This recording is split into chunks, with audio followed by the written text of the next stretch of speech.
What about the layoffs that we've seen? I know we've seen it come through on the tech side. That was pretty obvious last year when the rates started going up. Tech companies that had been at these ridiculous valuations, they fell off a cliff. Many of them, although some of them bounced back, but we saw a lot of layoffs there, and that was made a lot of headlines. But where have we been seeing them cropping up? I've seen a few tweets that you've done around some other industries that are flashing some warning signs for the labor market.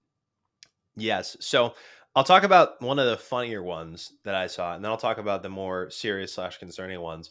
Well, I suppose the first one is funny, but also seriously and a little bit concerning.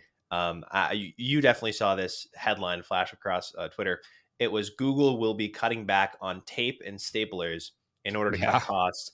Also, into the majority of their workforce, right, that aren't developers, will now be using Chromebooks instead of their normal laptops, right? So they're cutting back on laptop purchases. They're cutting back on tape and staplers. And anybody that wants to expense a device over $1,000 has to get it approved first, which that last one makes sense. But this big tech giant not only has tech been laying off employees over the last several years and downsizing their not years, rather months, and downsizing their operations, but now they are cutting expenses in a very perceived like menial, unimportant way, but it is Right. very important, right? These really interest rate sensitive players, they got hit and they got hit the earliest. And the way you see this economic downturn unfold is first the really interest rate sensitive entities get hit first, right? Whether that is a company, whether that is an asset. The assets that were very interest rate sensitive, the first ones to go were the Ponzi schemes. All the Ponzi schemes last year, Terra Luna exploded within 1 month of the Fed's first rate hike. So that was the most interest rate sensitive of them all, a literal Ponzi scheme. Yeah. Throughout the year, in descending order of how Ponzi-ish these things were, they also fell, whether they were a business or an asset. Now we're seeing the same thing over the last 3 to 4 months with these larger tech firms, just as interest rate sensitive, definitely not Ponzi's, but just as interest rate sensitive, right? They rely on financing debt very cheaply in order to have their operations expand and continue and have business run as usual. But you can't, you have to roll your debt at an increasingly higher rate. It becomes a lot harder to do that. And because these tech firms are more reliant on debt financing and cheap debt financing, they're very interest rate sensitive. And so they've been firing people, and now Google is doing this. And so the more interest rate sensitive players go first. But the more concerning thing to me is when recession-proof businesses or recession-resistant businesses begin firing employees, whether it's actually on the floor or in their offices themselves. And what we are witnessing right now is just that. So Walmart has already laid off thousands of employees this year. And of course, Walmart is the largest private employer in the United States. But it's very concerning when this recession-resistant business, where do people go, right, during a recession when they're downscaling their spending, right? The largest department store chain in America, they go begin buying their groceries there instead of the actual grocery store, right? They're trying to cut back on costs. They go to these lower cost retailers like Walmart, and it's the largest private employer in America, as I said.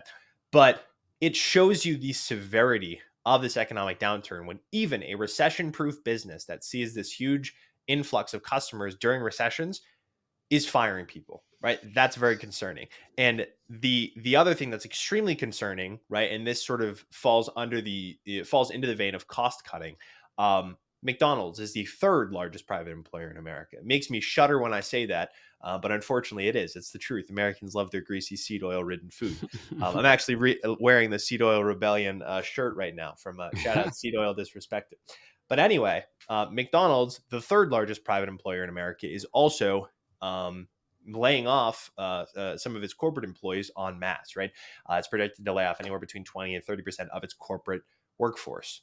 That's no good, right? And obviously those corporate cuts are a measure to actually not have to fire floor employees, but I don't doubt that could be what's coming next. And so these recession resistant businesses, these businesses that see a higher influx of customers during a recession, and at the end of the day, you're always going to need your groceries, you're always going to unfortunately, go to McDonald's for that cheap food. The 1/3 largest private employers in America begin laying people off. That's when the recession alarm bells really start kicking into high gear. And for me, that's the more concerning aspect of all of this, right? The Fed, with its aggressive hiking, it takes 12 to 18 months for that to actually pass through into the real economy, right? it influences front end rates.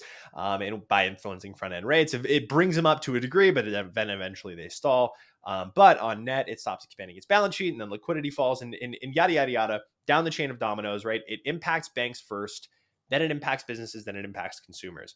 And we saw within 3 weeks, the banking sector went from completely fine and functioning normally, fully liquid, to needing to use the Fed's emergency liquidity facilities on a regular basis, the Fed actively intervening by creating new emergency liquidity facilities, and every government speaker that was involved in finance to some degree going out on their pulpit and saying the banking sector is fine.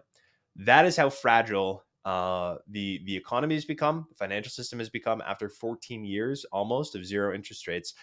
And that's how, in response to the Fed's aggressive hiking, the downturn phase is going to be just as sudden, right? As we saw in the banking sector, it's going to be just as sudden when all of a sudden commercial real estate loans begin defaulting en masse. It's going to be just as sudden when all of a sudden initial jobless claims shoot through the stratosphere, right?